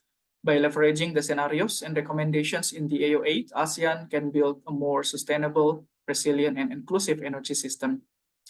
Before I close this webinar series, I would like to extend my sincere gratitude to all our panelists, moderator, MC for their expertise and thought-provoking discussions which have enriched today's webinar. I also wish to thank our valued partners once again for their support in making AEO8 and especially today's public webinar success, especially the Australia government through the Partnership for Infrastructure, or P4I.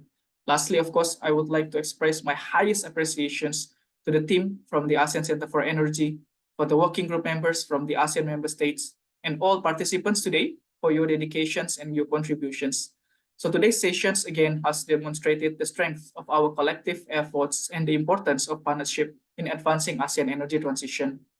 As we move forward, let us continue to foster collaborations and innovations using the AEO8 as a guide to achieve a just, inclusive, and sustainable energy future in ASEAN. Thank you very much for your participation in this webinar, and I look forward to continuing our shared journey towards a brighter energy future. Thank you very much. Back to you, Amira. Thank you so much, Dr. Zulfikar, for your kind closing remarks.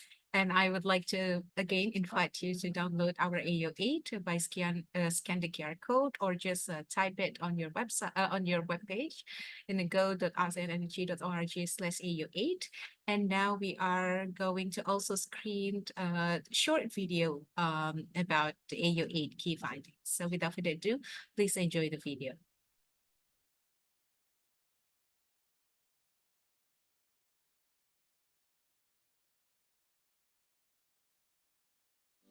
In 2022, ASEAN's population stood at 8.7% of the world's population, and the region saw a 15.2% increase in energy demand from 2021.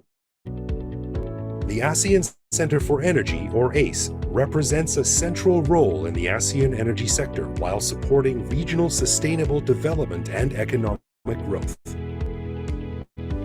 ACE established the ASEAN Energy Outlook as the key resource for regional energy policy and planning, providing energy data, analysis, and projections. From ASEAN, by ASEAN, and to ASEAN, the ASEAN Energy Outlook is developed in close partnerships with all ASEAN member states. In 2024, ACE introduces the 8th edition of the ASEAN Energy Outlook, or AEO8, a a vital guide for regional energy policy and planning, assessing current and future trends. AEO8 gears up, guides, and monitors the final year of the ASEAN Plan of Action for Energy Cooperation, or APAEC, which outlines clear pathways and 7 program areas to achieve regional energy targets. The AEO8 presents 4 scenarios with a different approach, aiming for a deeper analysis from technical perspectives. The baseline scenario is a projection based on the historical data and current conditions of each ASEAN member state. The ATS explores the impact of national policy and measures, while the RAS incorporates the 2025 APAEC targets and scale-up. The CNS, on the other hand, follows the decarbonization efforts aligned with ASEAN strategies for carbon neutrality. Backed by data and insights, AEO8 is your roadmap in advancing energy security, accessibility, affordability, and sustainability in the region. It provides key recommendations on policies, measures, and technologies in order to achieve the APAEC targets. Some of the key findings from AEO8 include: in the baseline scenario, ASEAN's energy demand is set to grow 2.6 times by 2050, dominated by industry and transport, with coal and oil leading consumption. In the CNS, emerging technologies such as hydrogen and sustainable aviation fuel are projected to be integrated into ASEAN's energy mix by 2023 and 2025, especially in the transport sector. Reflecting the current APAEC targets, under the ATS, the region will have 23.5% of renewable energy in the total primary energy supply and 39.6% of renewable energy share in installed power capacity, surpassing the 2025 target. ASEAN will also reach 31% of energy intensity reduction by 2025, close to the target by 2030. Meanwhile, renewable energy in installed capacity could reach 44.1%, and energy intensity reduction could reach 40.2%. These are in consideration of new APAEC targets. According to the CNS, 6 million new jobs will be created in renewable energy from 2040 to 2050. But 3.2 million job losses are also predicted from fossil fuel plant decommissioning. This underscores the importance of workforce transitions through retraining programs and support. AEO8 serves as a guiding compass and a catalyst for the formulation of visionary regional targets. It will drive strategic energy policy development for the APAEC 2026 to 2030 and for the coming transformative decade. To learn more about the ASEAN Energy Outlook series, please visit go.aseanenergy.org/AEO8 or scan the QR code here.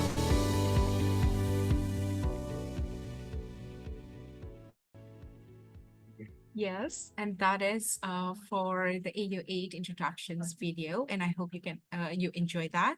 And this video is actually accessible as well in YouTube, so feel free to also search for the video if in case later on you are needing this video. All right, and that would be all for the webinar that we are holding today and conducted today. The second webinar about the strengthening multilateral cooperation for ASEAN sustainable energy futures. Thank all of the participants that has take the time for attending the sessions, and feel free to scan the QR code for the full report, and then also stay tuned on our social media for future engagement with AEO8. All right, and thank you so much, and that would be all from the ASEAN Center for Energy. Have a nice day, everyone.